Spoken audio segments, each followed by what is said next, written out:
let me try to describe the next company for you guys. It's quite difficult because they are doing so many things, so let me just lead with this. Cloudflare is behind 25% of all the websites on the internet. 25%, so it's quite huge. But those guys have been released quite a lot of products the last 12 months, including a lot of things related to AI. And I can tell you that at Exa, many of our startups are using the product that they've been releasing the last few months. And so that's why I'm super excited to have Adi to talk to you guys about the future of AI. Welcome, Adi.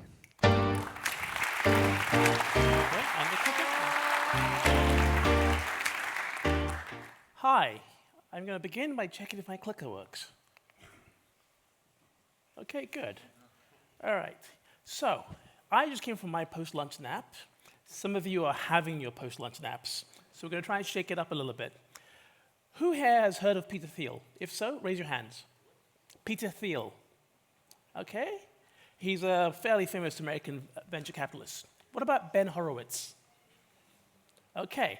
So Peter and Ben, well, first name terms, they both believe in earned secrets. They believe that every successful business is powered by a secret, something you've fought to learn, that you've learned the hard way, but which not everybody else believes. That's what distinguishes you. That's what separates you. So today, I'm going to basically tell you all of Cloudflare's secrets.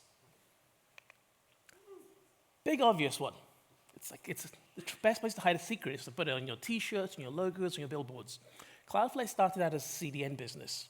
One of the nice things about that is you are distributed everywhere. You have boxes in lots and lots of other people's data centers, pretty much every ISP. So you're basically all over the world. What that unlocks is the idea of horizontal scalability, the idea that we want to be everywhere so we're close to all the users. It means that when you build software, you don't think about bigger and bigger and bigger machines. You think about lots of small machines close to the users.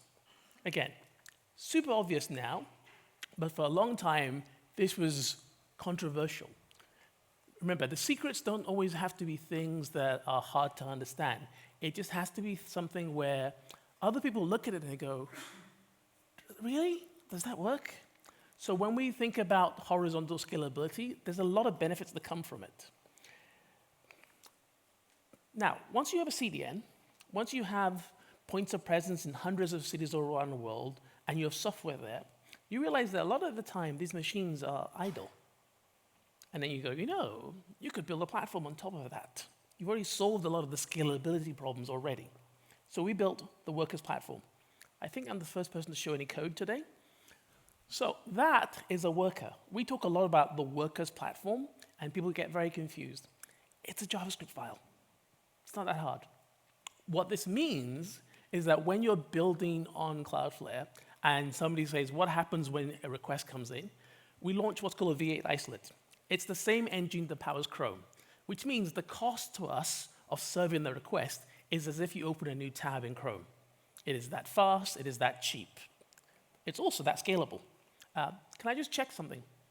Who here has more than 1,000 tabs open in Chrome? Okay. Little secret of my previous employer, for a long time, we thought almost nobody did that. We thought it was just a few weirdos like me who had more than 1,000 tabs open. But it's very common because your machines are powerful enough and the tabs are very cheap. Because most of the time, the tab can be just a disk, just a file on disk. So for us, a worker, it's just a JavaScript file on disk, which means it's not costing us anything, which means we can have millions and millions of them sitting on disk, not costing us anything, and we can be a lot cheaper as a result. What it also means is that when you build something on a worker platform, you get horizontal scalability for free. Now that's because it's stateless. Unfortunately, you discover that you actually need state for other things. So what we did was, and you'll see the move again and again at Cloudflare, we have a primitive, it's already horizontally distributed, it's already all over the world, low latency, and then somebody goes, if I had a little bit of code on top of that, I'd inherit all of the benefits. In the same way, like, if King Charles is your father, you find the job interviews are really smooth for some reason.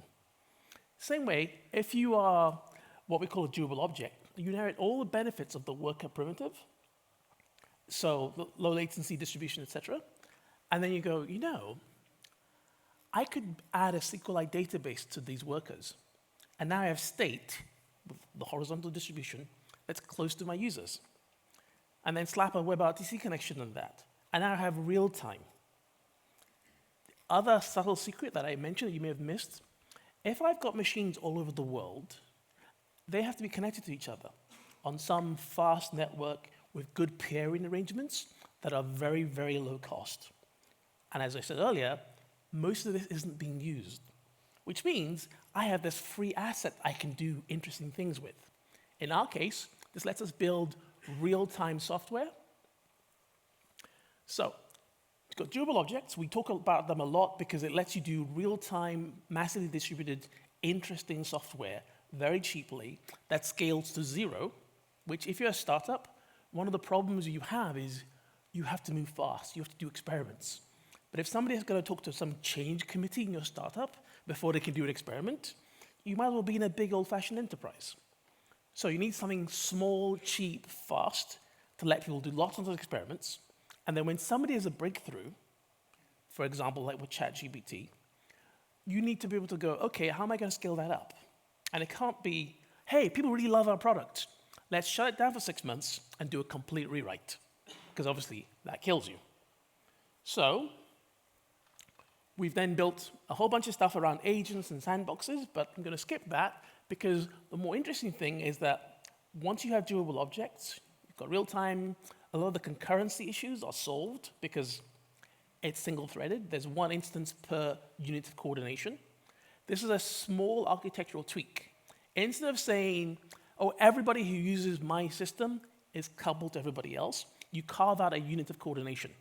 If you're building Google Docs, the unit of coordination will be the document. I don't have every document I've ever used open at once. I have a handful of them. So why should the builder of something like that have to pay the cost?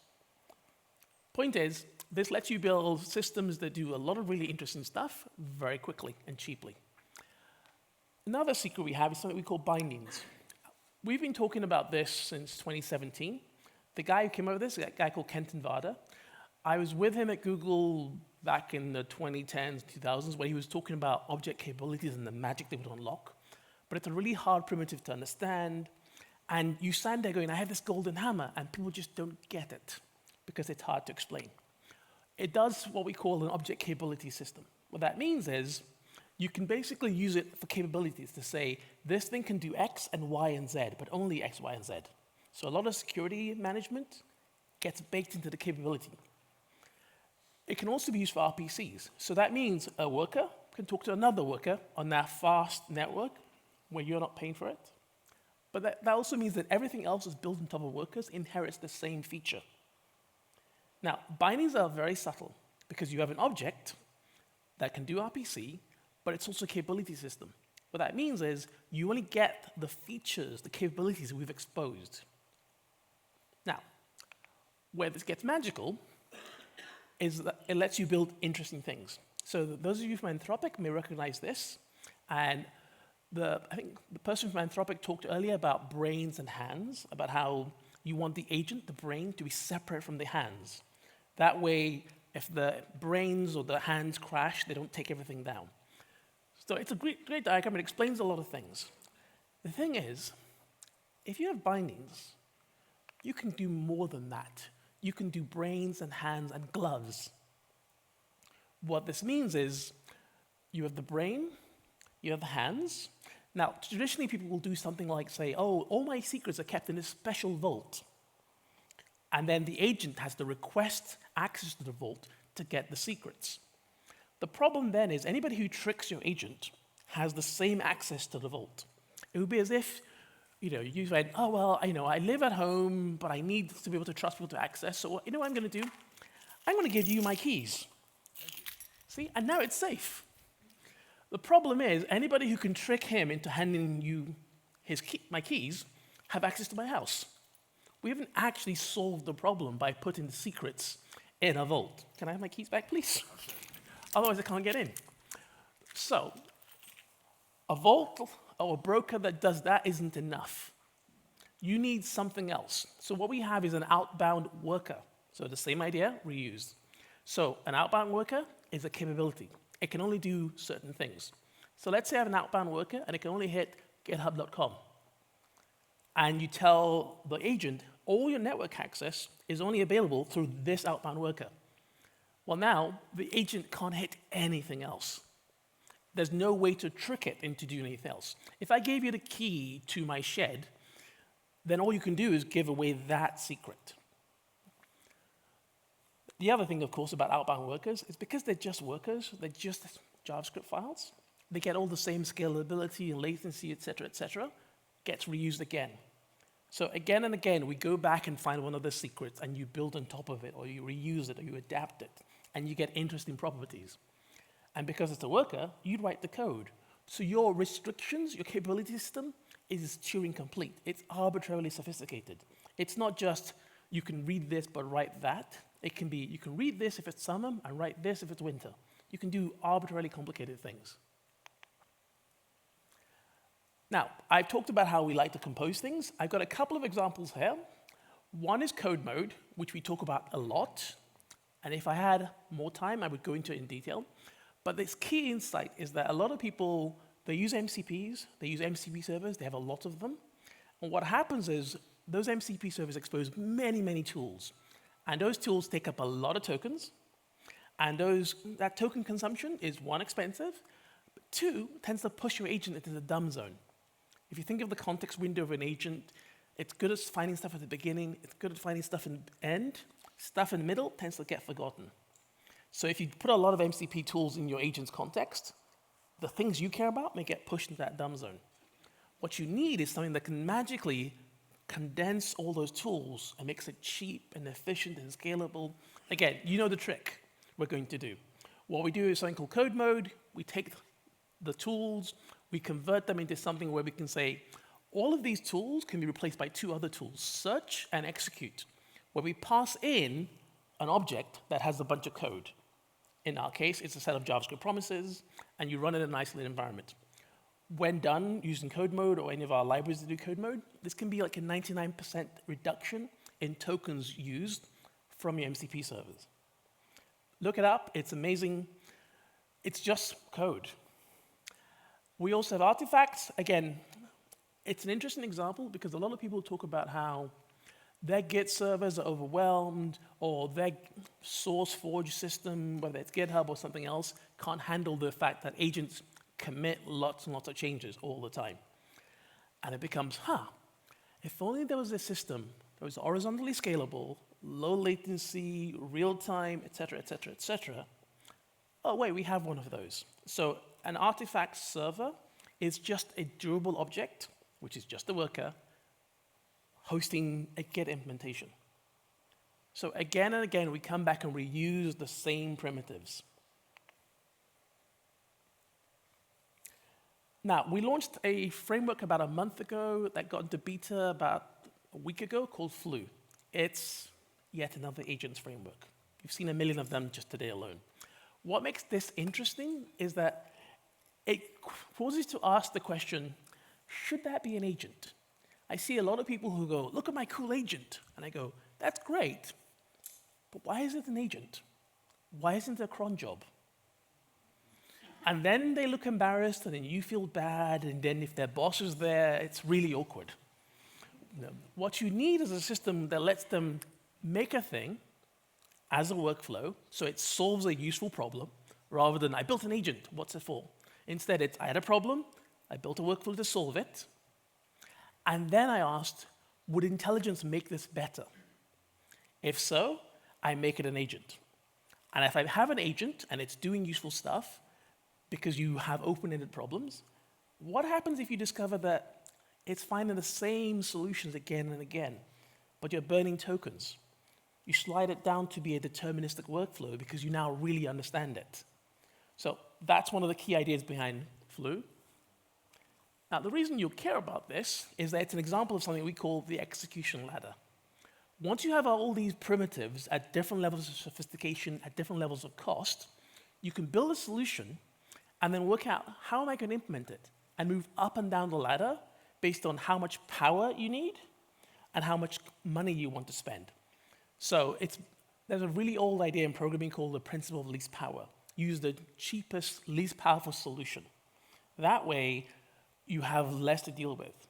For a lot of people, when they're building agents, they spend so much effort using the latest frontier model, and then you ask them, so what are you doing with Fable? And you're like, I use Fable to summarize my emails.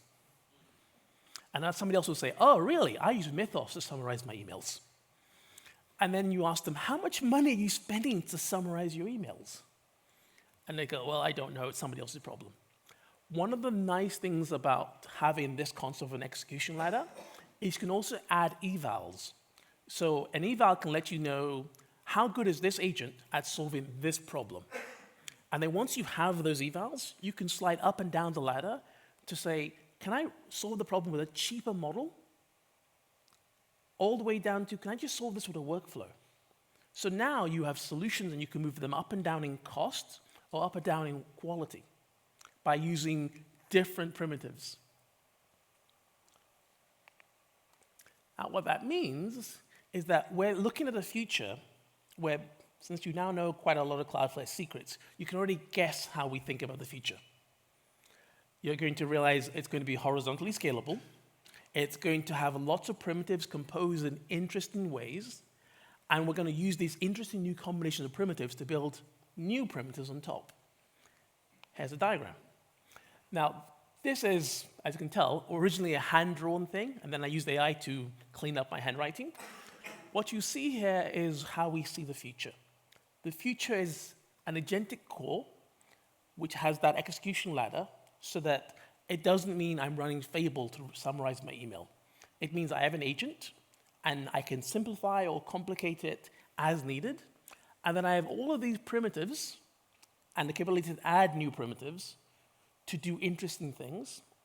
So I have that agentic core as the brains. I have all of these primitives around that are the hands. I have the notion of an outbound worker or an intercepting proxy that I can use as the gloves to make sure that things are safe and cheap, and I can control how safe and how cheap I want it to be. And I think that's the really most valuable thing we have at Cloudflare, that if you build stuff out of lots of small pieces that you compose, you get new economics. So for us, a lot of the things we do at our scale are ridiculously cheap, and people ask, how can you guys afford to do this?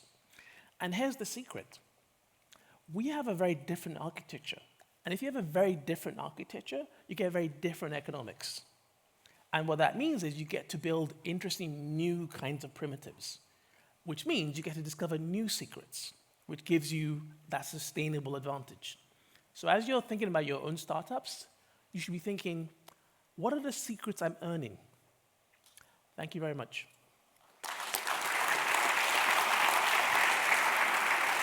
Thank you so much.